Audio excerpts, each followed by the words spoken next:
Virtual Machine Sequencing Part 2. The first rung we add, and I want to point out that I'm putting the actual logic that runs the machine at the top of the routine, and these rungs that simulate cylinder timing and motion, they're at the bottom because they don't really exist other than for the virtual machine. If we actually had 5 cylinders out there and we had 5 solenoids, 4 in this case because we're running 2 off of 1, that were routing air to those cylinders, and it had real proxies on it, these would actually be inputs and not internal bits or the result of a simulation of motion. So the first rung here says input, remember step 1 was that P21 senses a part. That starts a timer. The timer timing pulse, which is going to be 1 second, is the barcode trigger. So this would be the output, a digital output, not an internal bit like this, but a digital output that goes out to the barcode reader to trigger it to scan what's in front of it. And then if it scans in a value into N70 that's greater than 5,000, then you latch on a bit that says this is going to be for station 1, step 1, so to speak. I did forget to label this as part number. After we did the logic for the barcode trigger and to latch B3101 if this particular product needed a whole board in it, then we took the fact that this was set to 1, B3101, and when the photo eye sees the part, it extended cylinders 1 and 2, and once the 2 cylinders extended proxies were made, then it latched station 1, step 2. And then station 1, step 2 turns on the drill motor, and after 3 seconds, we extend cylinder 4, and we declare that step 3 is done. When step 3 is done, and cylinder 4 is fully extended, remember we extended it right here, then we have a 1 second delay. When it's done, we retract cylinder 4 by unlatching that bit, and we latch step 4 done. At this point, to tidy up the logic, because we've got quite a bit of code, at least at this level of programming in this particular program file, so I had you go offline. You could have already been offline. Go to Program Files, right-click, New, make it number 10, and make it Cylinders, the name. Okay, see now we have ladder 2 and ladder 10. Then I had you open it by double-clicking over here on ladder 10. You can see we have tabs now for the main file and for the cylinders file. Next I had you go to the main file and go to the logic that simulates the cylinders, which started in rung 4. Scroll down to the bottom to rung 8. Hold down the shift key and click on it. Now you got all these selected. Now you can copy, paste, and come back, delete, or, and that's what I'm going to do. I'm going to go Control C. I'm going to go to the cylinders file. Make sure the focus is here. Control V, and now all of these rungs are in the cylinders file. Then I can go back to the main file. These are all still selected, and hit the delete key, and now all that we have is the basic code for running the machine. Now we still have more code to go. As I've explained before, ladder 2 is the only program file that runs automatically in the run mode. To run ladder 10, we're going to have to go to ladder 2 and put in a JSR. Now my focus is on the end statement, so I can just type in JSR, enter, and it puts in the rung and the instruction. And I know the number I want to go to is 10 because that's the only one that I have. When we're done running the logic in ladder 2, it will jump to program file 10 and then come right back to here and then go through the whole scan again. Okay, we've added some more logic, and we're going to go back to the beginning and go through everything that we have so far. The first rung remember that you have a manual in front of you, and you have a image of the process, you know, the machine with the two conveyors, and you also have a sequence list that has the cause and effect or the sense and action stepped out for you in steps. So it helps to have that in front of you while you're working on this. Right at the top it says part from upstream. P21 senses new part. And that's going to create a trigger pulse to trigger a barcode reader. And B320/0 is our barcode trigger. In the real world, it would actually be a digital output that's going over to a barcode scanner, and it would be operating the trigger. Now we're doing a 1 second pulse of 100 milliseconds is probably sufficient. A tenth of a second is probably more than sufficient for the barcode scanner, but 1 second is not going to hurt anything, and the part's not going to move through fast enough that 1 second is too long. So we use the timer timing pulse to turn on B320/0 for 1 second. During the time that the photo eye PE1 has its optical path interrupted. At the same time, we're waiting for a barcode read to come back to N70. So you see, during that timer timing pulse, during the trigger, we're also looking for a value in N70 to be less than or greater than 5,000. That's the boundary we set on our part numbers. And if it's greater than 5,000, like 5,001, then it latches on the bit B310 to say, hey, we want to bore a hole in this product. If you look down at the bottom here, you see 3 tabs. You remember creating cylinders over here. We also created ladder 11 BC scanner. So we go to BC scanner and you see that the barcode trigger is going to move a value from N71 into N70. Now I'll put in a value greater than 5,000. Doesn't matter what it is. 5,001, it could be 30,000, as long as it's more than 5,000. Okay, but you see we haven't triggered it yet. Now we're offline. I haven't downloaded yet. I'm just going through the logic, then we'll download and test it all out. We've already done cylinders, so I click on cylinders, and here's our 4 cylinders. And this logic responds to the state of the outputs. Output 0 controls cylinders 1 and 2. Output 1 controls cylinder 3, output 2 cylinder 4, and output 3 cylinder 5. So there's our cylinder logic. Remember that these cylinders, these are virtual cylinders, not real cylinders. And all of this just simulates the motion of a cylinder. Sense a new part, 1 second pulse, sends out a trigger, and we're simulating the barcode scanner. When that B320 is on, then this is true, and it moves this value in. Now, where does 5003 come from? We typed it in there. Okay, so it's just simulated. Back to the main. So we understand all this, right? It's going to latch this bit if this is a part that we need to bring off of the feed conveyor and bore a hole in it. Okay, so we latch B310/1. And then the next rung at B310/1 is on, truth on.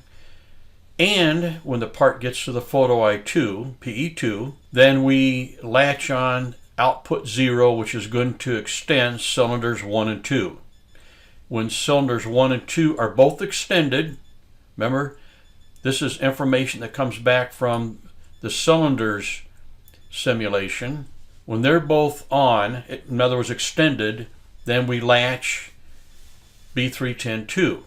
So you see, as each thing occurs, we're latching a bit. Now we could have split this up into 2 steps.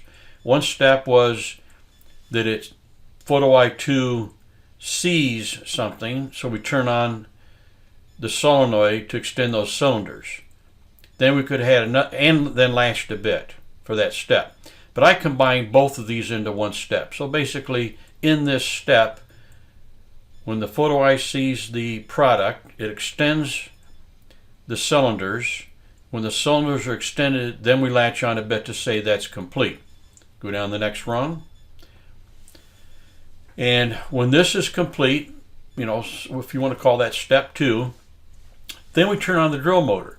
Now remember, if both cylinders are extended, we've got that round product firmly pressed into the V-block, of which the drill motor can access that part to bore a hole. So we turn on the drill motor and we wait 3 seconds for it to come up to speed. It may not take 3 seconds. I like longer presets doing simulations simply because it gives you time to see something. If we made it just long enough so by time we extended cylinder 4 that it was up to speed before it hit the product, that would be sufficient in the real world. So we're making this easy on ourselves here. Okay, step 2 is complete. Turn on the drill motor. Enables a timer data type T411, which is delay extend cylinder 4. When that's done, then we energize output 2, which is the solenoid valve that controls cylinder 4. And we latch a bit 3 here of 10, that says that, okay, we told the cylinder to extend.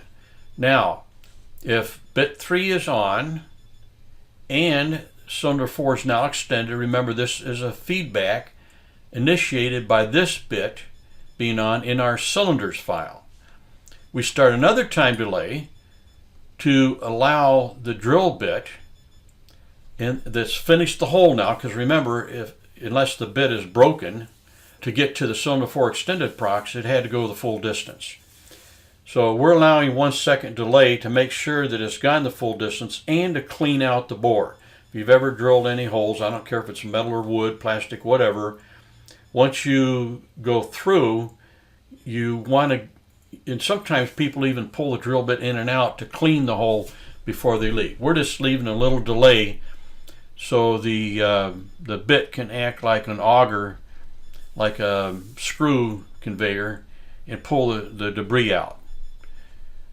We don't want the debris dropping down in the work area. We'd rather pull it back. Now I realize that we don't have anything here to accommodate that. You just use your imagination to assume that the debris is being dealt with. So once the cylinder is seen extended, notice here's the extended procs, past tense, past and present, extended, it's currently extended. 1 second later, we unlatch output 2 that we turned on up here. Now remember, for our cylinders, there's single solenoid spring return. So when we turn off output 2, cylinder 4 is going to retract. Okay, once we tell it to retract, we say, okay, that's it for step 4. We turn on bit 4 of B310.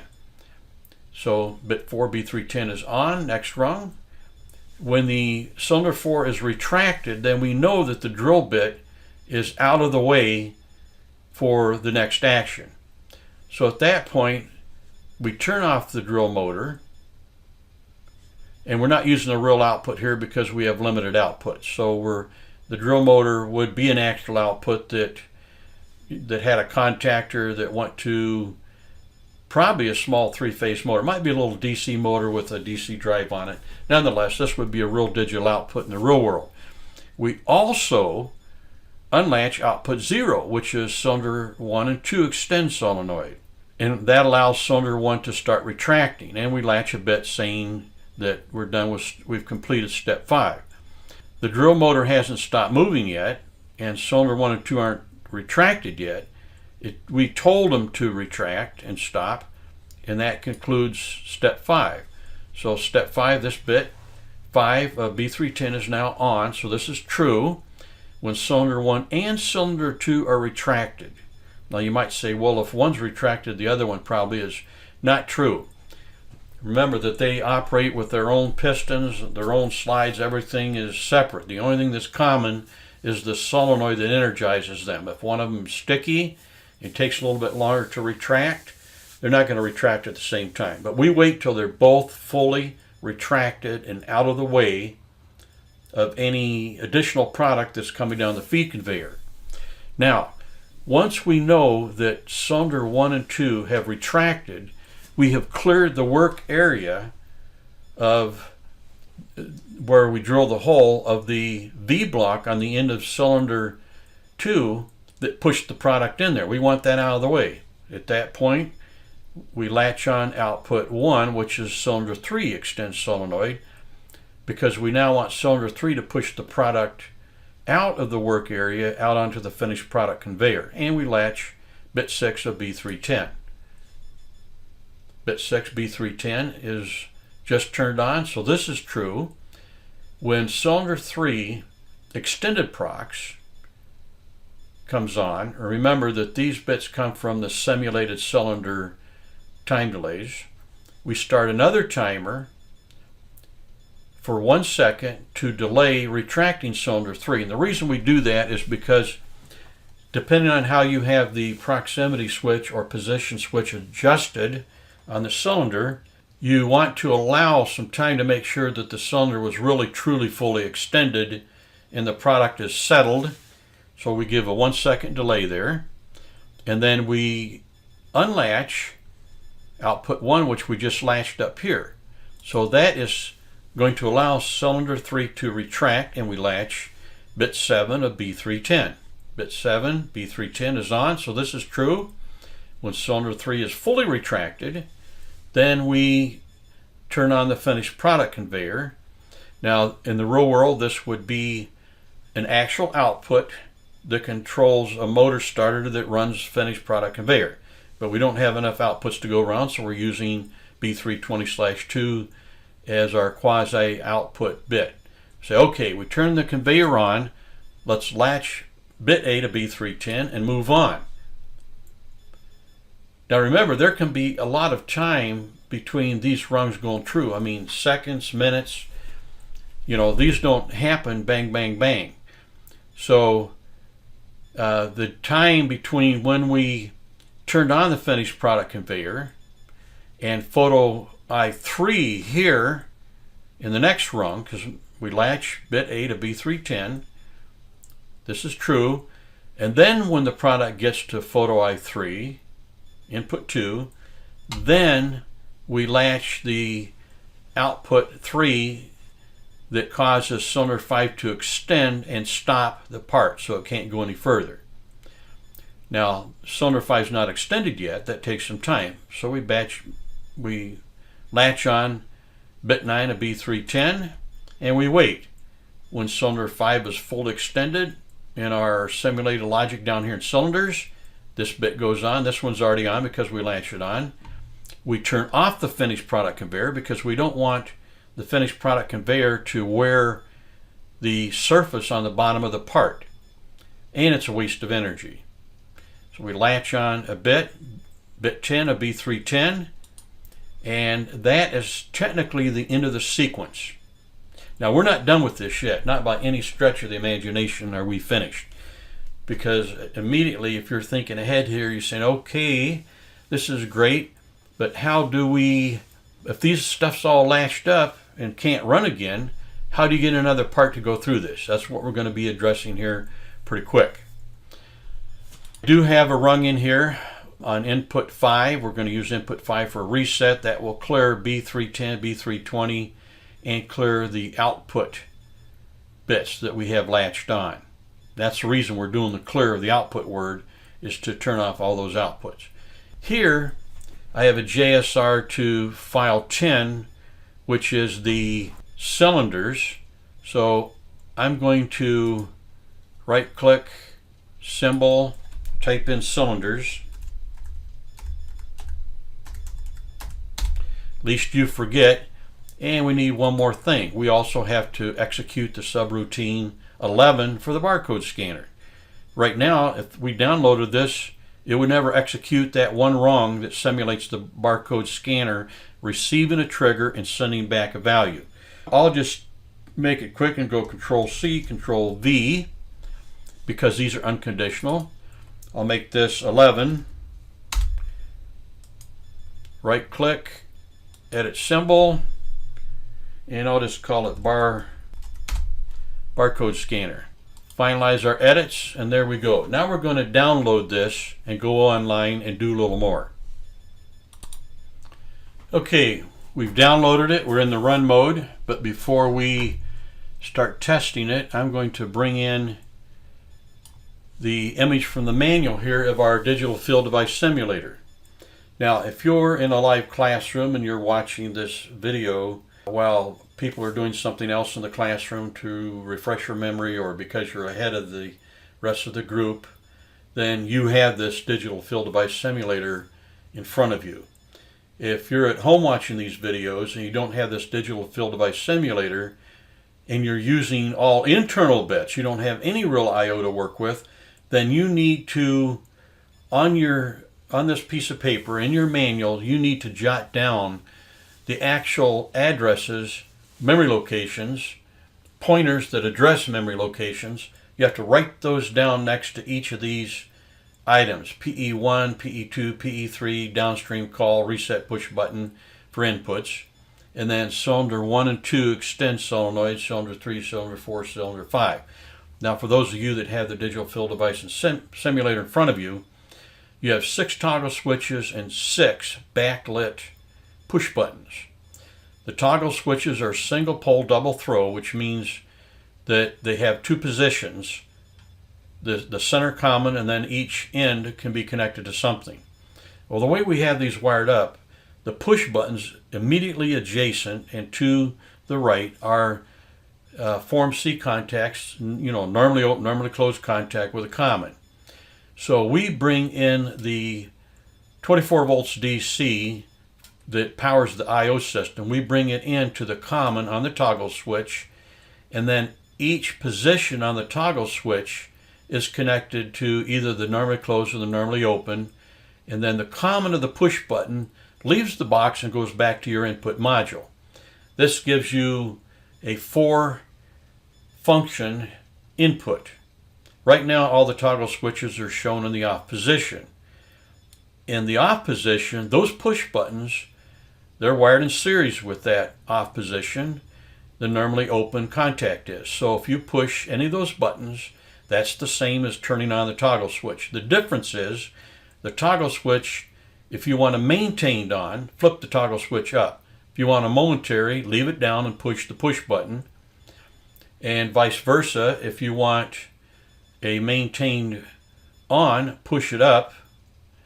And then if you want to use a normally closed, in other words, flip it up and it's on. And then the push button is now a normally closed push button. And if you push the button, it breaks continuity and turns the input off. So these are, I call them 4-state input field device simulation, because it gives you maintained off and a normally open action when you press the adjacent push button, and a maintained on with a normally closed action. So you can get maintained on, maintained off, normally open, normally closed.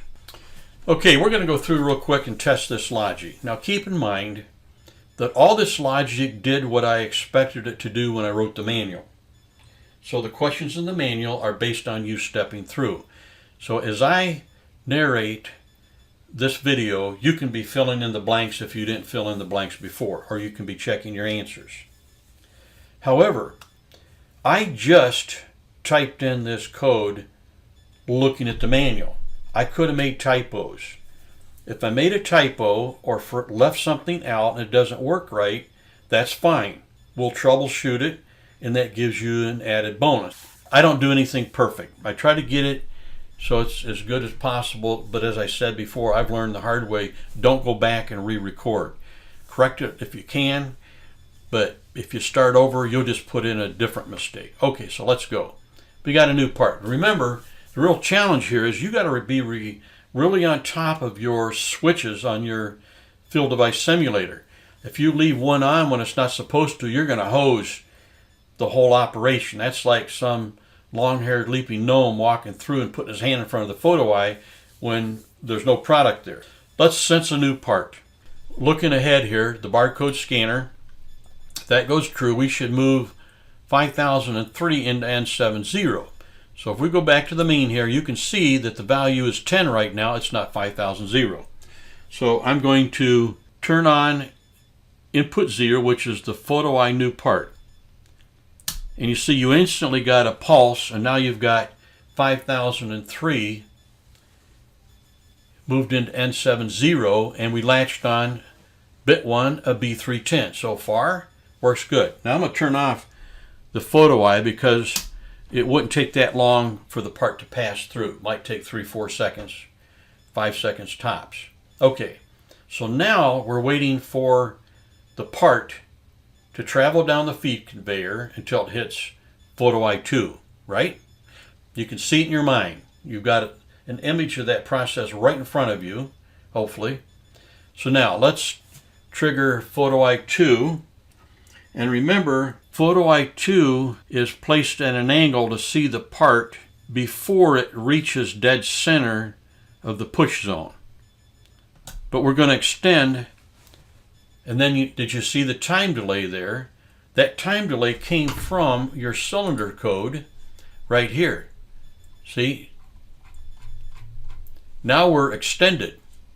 See, we turned on output 0, and then after 2 seconds, we turned on the proxies. So that's the little delay. And in real life, that's exactly what you would see if it took 2 seconds for the cylinders to extend. Okay, so we extended the we extended the 2 cylinders. When they were extended, we latched on bit 2 of B310. When bit 2 of B310 came on, we started the drill motor. And then 3 seconds later, we extended cylinder 4, turned on a bit. And when cylinder 4 was extended, we started delay.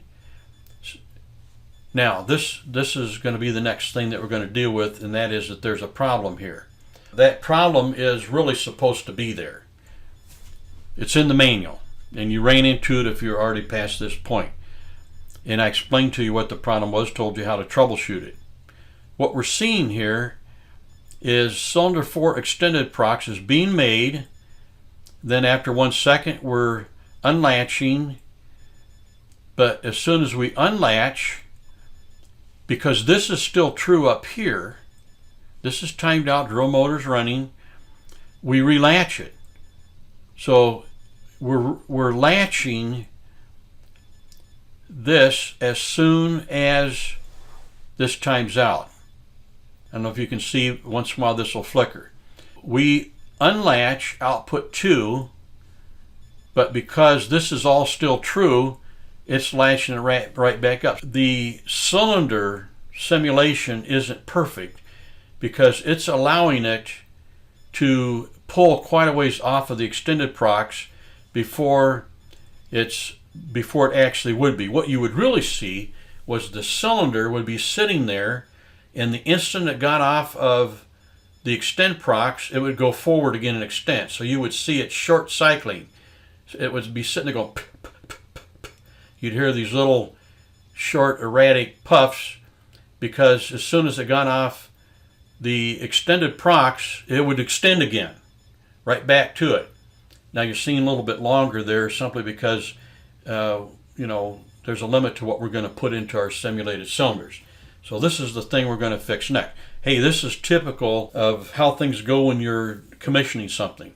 If you spend enough time to write your code so it's not possible for anything to have to be edited or corrected when you're commissioning the machine, you spent too much time writing your code. Now that might sound a little odd to you until you think about it. Someone is paying you to get this project done. If you spend 100 hours to write your program, not this program, but a program, and then you show up at the job site and you commission it in 1 day, that's 108 hours.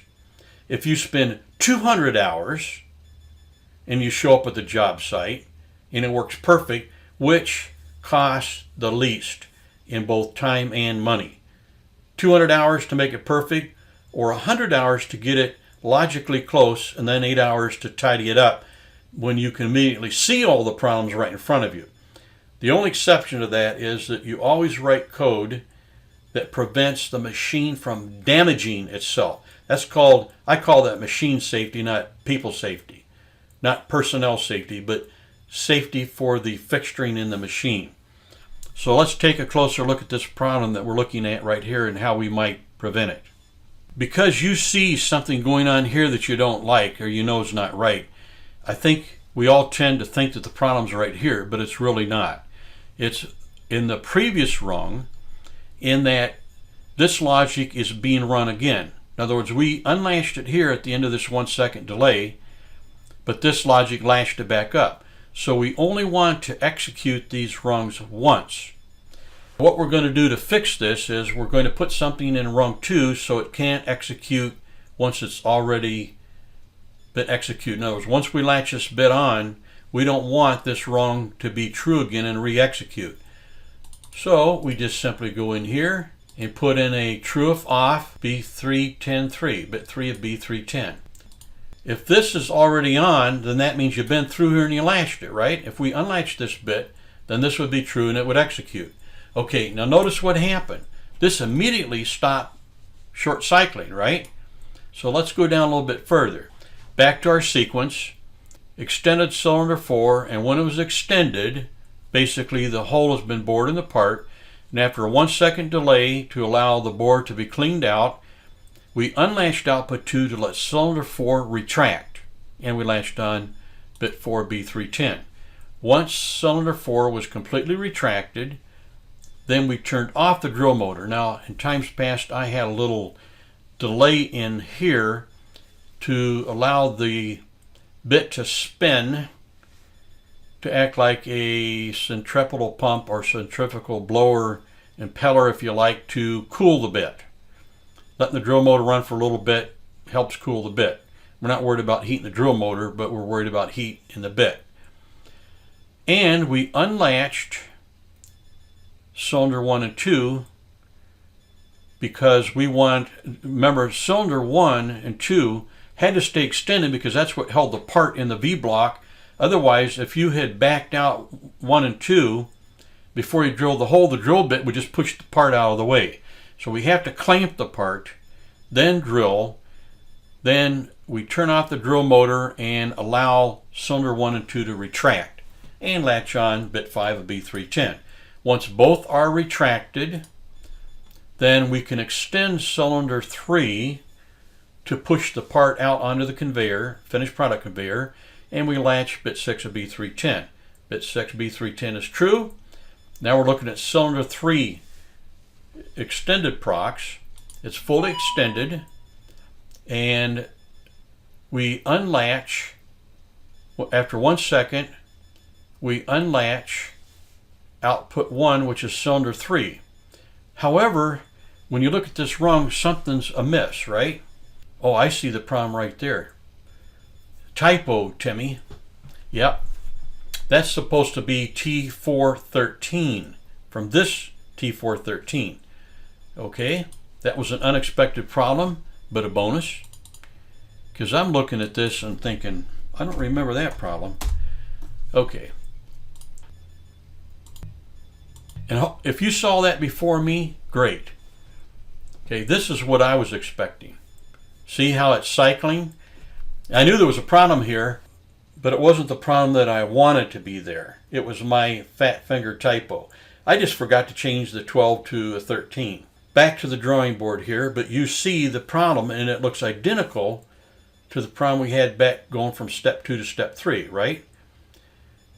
Rung 5 is true all the time.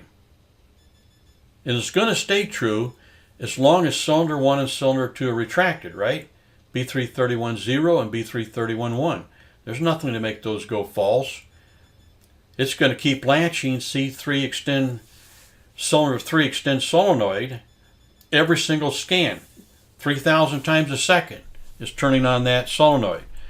So what we have to do is not allow it to re-execute this rung once this bit has been latched.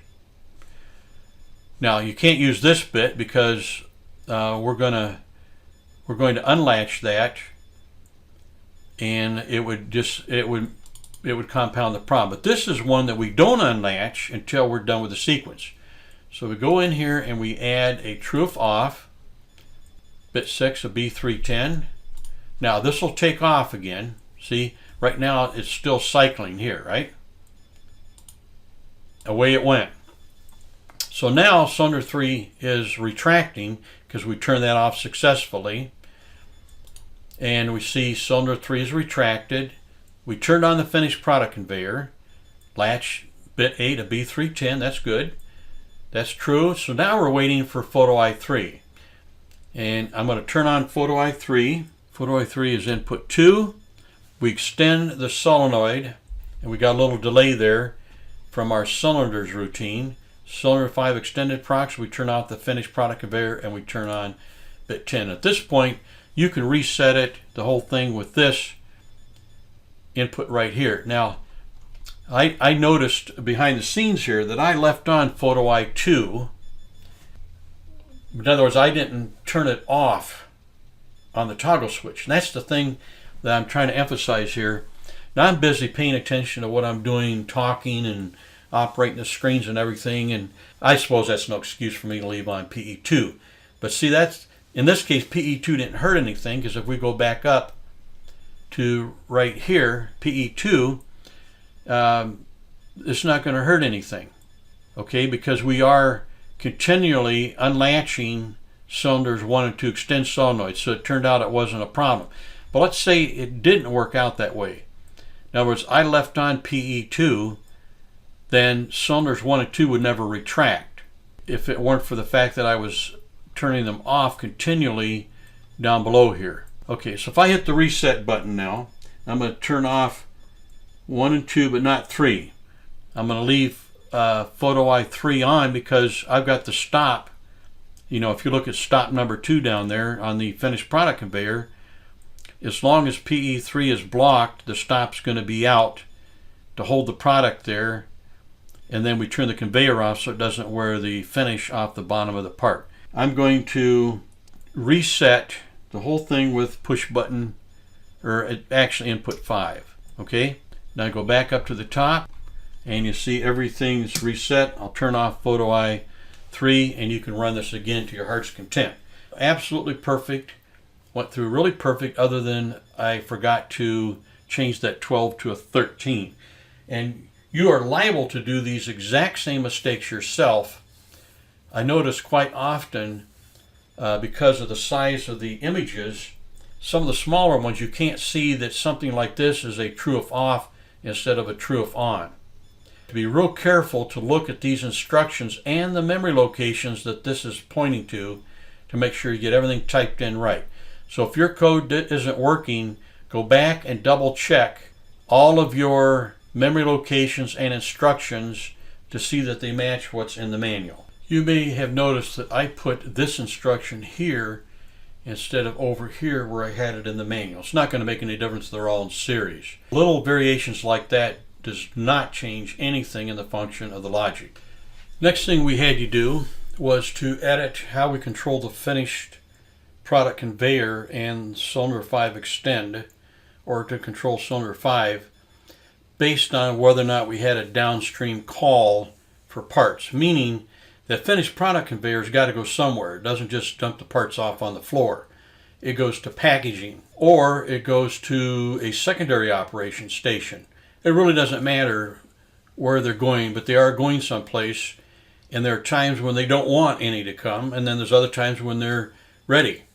Now, they can be ready and you don't have any to send, or you have some to send and they're not ready. So that's why we have the bit downstream call. And even though we're using B320, bit 3 of B320, down at the bottom of the logic, I threw in, I used an unused input, downstream call push button, to turn on the downstream call. Now in reality, it wouldn't be a push button. Back to our logic here. I added these 2 instructions. So before, if cylinder 3 retracted procs was made, that means it just pushed out a part onto the finished product conveyor and it was fully retracted, and we wanted to start the finished product conveyor. However, if there's already a part in front of photo I3, in other words, true if off, so photo I3 optical path would have to be clear for this to be true, and cylinder 5 is retracted, then we can turn on the finished product conveyor. But if either one of those conditions are not true, it's not going to turn on the finished product conveyor. And consequently, if we did not have a part in front of PE3. Of course, and Sonar 5 would be retracted then. It would turn on the finished product conveyor, and then when the part got there, this would go false and it couldn't turn this on again. But what we're waiting for is PE3 to see what the conveyor is going to do when the part gets to the optical path of PE3. So if this goes true, if there is no downstream call, then we continue on, we latch on output 3 to extend cylinder 5. If there is a downstream call, we do not, we latch 9 here. This will be false. If there is a downstream call, this will be false, this will be true. Because this is false, it does not extend the cylinder 5 with the extend solenoid. If this is true, remember, if this is true, then this is false. These are both the same bit memory. So if we have a downstream call, it does not extend cylinder 5, but instead latches bit 9 of B310 and continues on. And of course, if it continues on, it's not going to go any further because cylinder 5 extended prox is not on because we didn't extend it. So it's not going to turn off the finished product conveyor. What should happen when you're done with all this code is every time there's a new part finished, it goes out on the finished product conveyor, it's just going to continue right on by photo I3 and cylinder 5 on down to packaging or secondary operations, wherever it's going.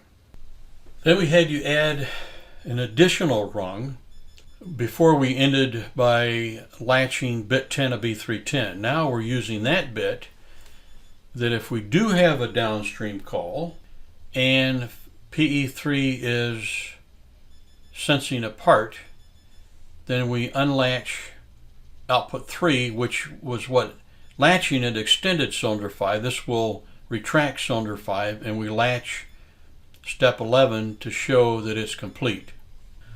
We had you add yet another rung after rung 10 here that latched on bit 11 of B310.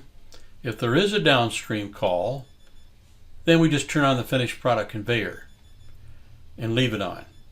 And again, you can debate that. If it's a downstream call, it's a debate between the energy consumed running that conveyor and how quickly finished parts are going to get downstream to the next station.